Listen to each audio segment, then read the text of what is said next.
다니엘 2장 24절에서 49절 마지막 절 함께 읽었습니다. 다니엘이 하나님 앞에 기도할 때에 하나님은 왕의 꿈을 환상으로 보여주시고 그 해석까지 깨닫게 해주셨습니다. 그래서 다니엘이 왕에게 들어가서 그 왕의 꿈과 그 꿈에 대한 해석을 말하자 느부갓네살 왕은 다니엘에게 그 앞에 엎드려 절하며 하나님을 찬양하게 됩니다. 먼저 24절부터 25절까지 말씀해 보면 이제 왕 앞에 서게 되는 다니엘의 모습을 보게 됩니다. 24절 보시면 이에 다니엘은 왕이 바벨론 지혜자들을 죽이라 명령한 아리오게로 가서 그에게 이같이 이르되 바벨론 지혜자들을 죽이지 말고 나를 왕의 앞으로 인도하라. 그리하면 내가 그 해석을 왕께 알려드리리라 하니 그렇게 말하고 있죠. 다니엘의 모습을 보십시오. 전혀 기죽거나 두려워하지 않는 모습을 보게 됩니다. 하나님이 함께 하시는 사람, 하나님께서 그 안에 대안과 해답을 주시는 그 사람은 어떠한 상황에서도 침착하고 어떠한 상황에서도 굉장히 냉철한 이성을 소유할 수가 있습니다. 그 안에 능력이 없는 사람, 가짜 신을 모시고 능력 없는 우상을 섬기는 사람들은요, 그 모든 상황에서 급박하게 돌아가는 그 형편을 두려워함으로 감정적으로 반응하게 됩니다. 그래서 아무것도 못하게 되는 거죠. 바벨론 땅에 많은 지혜자들이 있었습니다. 그러나 그 지혜자들은 왕의 그 명령 앞에 두려워 떨며 손 하나 까딱하지 못했던 것입니다. 그들이 말하는 신들 앞에 가서 기도할 생각조차 못했죠.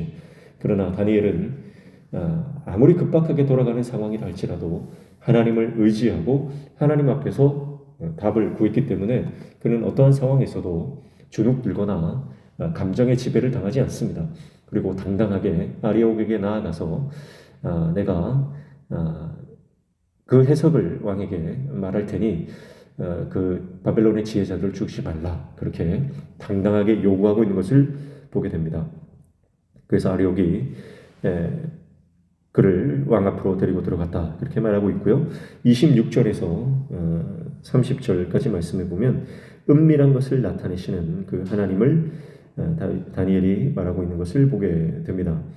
26절 보면 왕이 대답하여 벨드사살이라 이름한 다니엘에게 이르되 내가 꾼 꿈과 그 해석을 내가 능히 내게 알게 하겠느냐 하니 그렇게 묻고 있습니다. 자, 네가 이제 다니엘이 그 꿈을 해석할 수 있느냐 그렇게 다니엘에게 벨드사살이라 이름하는 다니엘에게 물었다 그렇게 말하죠. 그런데 왕은 네가 할 수 있느냐 이렇게 물었는데 다니엘의 대답은 어떻습니까? 다니엘이 27절에 이렇게 대답합니다. 다니엘이 왕 앞에 대답하여 이르되 왕이 물으신 바 은밀한 것은 지혜자나 술객이나 박수나 점쟁이가 능히 왕께 보일 수 없으되 28절 오직 은밀한 것을 나타내실 이는 하늘에 계신 하나님이시라 그렇게 말씀하지요. 나에게 능력이 없다는 겁니다.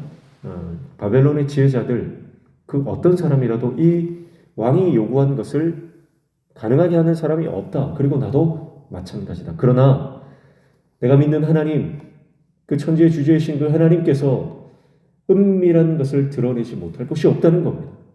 왕이 무슨 꿈을 꿨는지, 또 그 해석이 무엇인지 이 땅에 그 어떤 사람도 그것을 알 방법도 없고 그것을 해석해 줄 수도 없지만 그러나 오직 하늘에 계신 하나님께서는 이 땅에 숨겨진 모든 것, 사람의 생각까지도 감찰하시는 분이에요.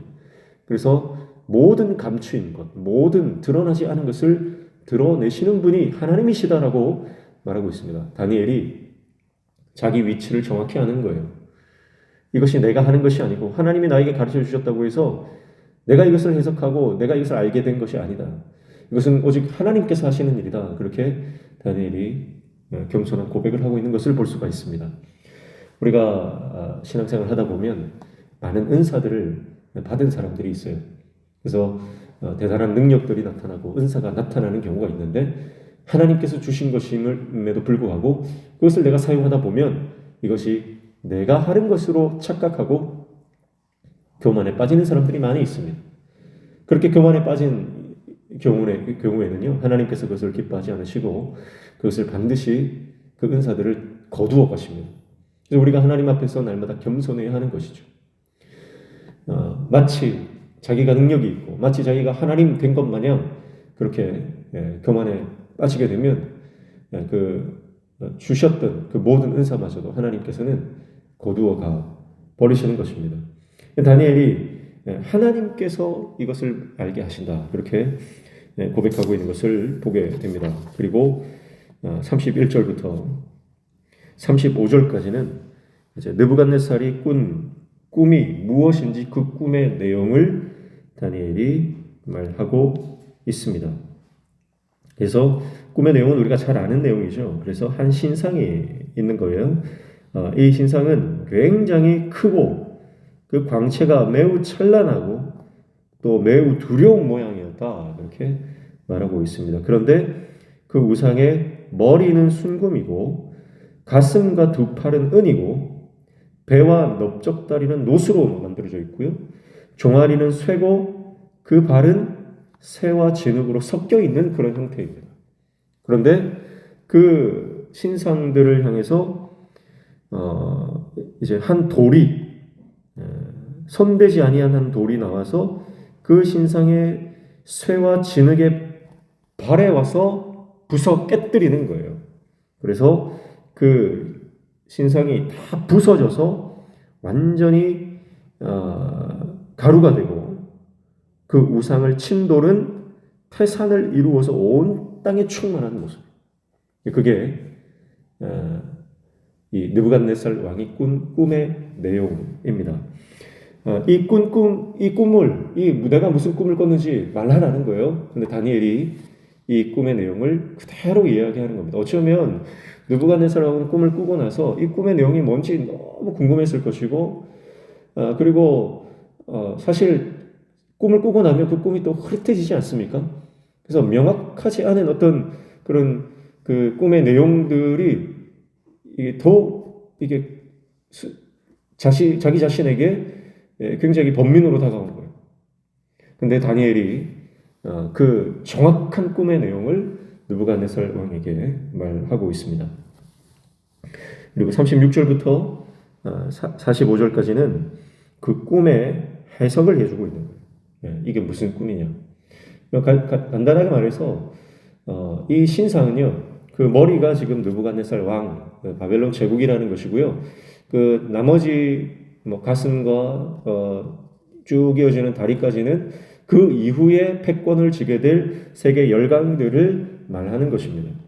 그리고 그 모든 열강들을 결국은 마지막에 이 한 뜨인 돌이 와서 깨부수는 거죠. 이 돌이 이제 예수 그리스도를 상징하는 거예요. 하나님의 나라를 상징하는 거예요. 그래서 모든 열방과 그 제국을 이제 마지막에는 하나님의 나라가 이제 그 제국을 깨부수고 하나님의 나라가 이 온 땅에 편만해질 것이다, 복음이 증거될 것이다라고 하는 것을 말하는 것인데요. 다니엘이 이제 이 꿈의 내용에 대해서 해석을 해주고 있습니다. 그래서 느부갓네살은 자기가 전혀 알려주진 않았어요. 어떤 내용인지 힌트도 주지 않았습니다. 그런데 다니엘은 그가 꾼 꿈을 정확하게 말하고 그리고 그 꿈의 내용을 해석하고 있는 것을 보게 됩니다. 결국 느부갓네살이 꿈에서 본 신상의 각 부분은 역사에서 이 바벨론으로 시작한 이 역사의 패권을 진 열강이 이 세상의 권력을 거머쥘 인간들의 나라들로 이어질 것이다. 그러나 그 인간들의 나라는 결국 하나님의 나라에 의해서 패망하게 된다라고 하는 것을 말씀하고 있는 것입니다. 이 해석을 들은 느부갓네살 왕의 반응은 어떻습니까? 46절입니다. 이에 느부갓네살 왕이 엎드려 다니엘에게 절하고 명하여 예물과 향품을 그에게 주게 하니라. 왕이 대답하여 다니엘에게 이르되 너희 하나님은 참으로 모든 신들의 신이시오 모든 왕의 주제시로다. 내가 능히 이 은밀한 것을 나타내었으니 내 하나님은 또 은밀한 것을 나타내시는 이시로다. 느부갓네살 왕의 반응은 어떻습니까? 다니엘의 이 놀라운 지혜 앞에서, 하나님이 드러내시는 이 은밀한 일을 드러내시는 하나님의 능력 앞에서 느부갓네살 왕이 꼬꾸라지는 겁니다. 그리고 다니엘 앞에 엎드려 절했다. 다니엘 앞에 엎드려 다니엘에게 절하고 하나님을 찬양합니다. 뭐라고 찬양합니까? 너희 하나님은 참으로 모든 신들의 신이시요 모든 왕의 주제시로다. 모든 은밀한 것을 나타내시는 이로다 하면서 다니엘로 말미암아 바벨론 제국의 가장 권력의 최정점에 있는 왕이 하나님을 높이고 있는 모습을 보게 되는 것입니다. 사랑하는 성도 여러분, 우리가 하나님의 말씀 앞에 바로 서 있고 주님의 말씀을 순종하며 나아갈 때에 우리로 말미암아 세상이 하나님을 높이게 되는 역사가 일어나게 될 줄로 믿습니다. 하나님이 원하시는 것은 결국은 다니엘을 통해서 그 열방 가운데 하나님이 어떤 분이신지를 드러내시고 나타내시고자 함입니다. 그리고 바벨론 포로 70년 이 기간 동안에 하나님은 다니엘을 통해서 이스라엘 백성들을 지키시고 또 그 포로들을 귀환하시고자 하는 이스라엘을 회복시키고자 하는 그 계획들을 진행해 나가시는 거예요. 이스라엘 백성들은 예루살렘이 멸망하고 하나님이 더 이상 우리 편이 아니시고 하나님은 더 이상 살아계셔서 역사하시는 분이 아닌 것처럼 느껴지고 더 이상 하나님의 나라는 다시 회복될 수 없을 것 같은 그런 시간들을 보냅니다. 그러나 하나님은 여전히 역사하셨어요. 여전히 살아계셔서 하나님의 놀라운 계획을 이루어 나가고 계신 분이다라고 하는 거예요. 다니엘을 통해서 그것을 보여주시죠. 그리고 하나님의 사람을 통해서 포로로 끌려갔지만 그 땅 가운데 하나님의 영광을 드러내시고 결국은 하나님이 하나님 되어주시고 하나님이 하나님 되심을 나타내시는 놀라운 역사를 다니엘과 세 친구들을 통해서 보여주고 계시는 것이죠. 오늘 우리도 믿음으로 뜻을 정하여 하나님의 말씀대로 순종의 자리로 나아가고 때로는 힘들고 어려워도 우리가 믿음의 길을 갈 때에 우리가 가는 그 믿음의 길을 통해서 하나님은 하나님의 살아계심을 드러내시고 하나님의 영광을 나타내실 줄로 믿습니다. 그래서 우리를 통해서 믿음의 사람을 통해서 하나님은 세상이 하나님이 하나님 되심을 인정하고 고백하게 만드는 놀라운 도구로 쓰임받게 되는 것이죠. 오늘 저와 여러분의 삶이 그렇게 하나님 앞에 쓰임받는 하나님의 신실한 종 되시기를 주님의 이름으로 축복합니다. 기도하겠습니다. 은밀한 것을 드러내시고 모든 지혜자들을 부끄럽게 하시며 오직 하나님만이 참된 하나님이심을 드러내시기를 원하시는 놀라운 하나님의 역사를 오늘 말씀을 통해 깨닫습니다. 잠시 있다 무너질 세상에 우리가 굴복하는 인생이 아니라 영원하신 하나님 나라를 바라보며 끝까지 그 믿음의 길을 걸을 수 있는 하나님의 종들에게 도와주셔서 우리가 가는 이 믿음의 길들을 통해서 모든 믿지 않는 세상 사람들이 하나님의 역사를 보고 하나님의 살아계심을 인정하는 그렇게 하나님을 찬양할 수밖에 없는 그런 귀한 인생을 살아가는 우리의 삶이 될 수 있도록 하나님 우리를 붙드시고 복을 허락하여 주시옵소서. 오늘 이 아침에도 간구하며 기도할 때에 주님 그 기도에 들어응답하여 주시고 막혀진 모든 문들이 열려지는 형통의 은혜를 허락하여 주시옵소서. 예수님의 이름으로 기도하옵나이다. 아멘.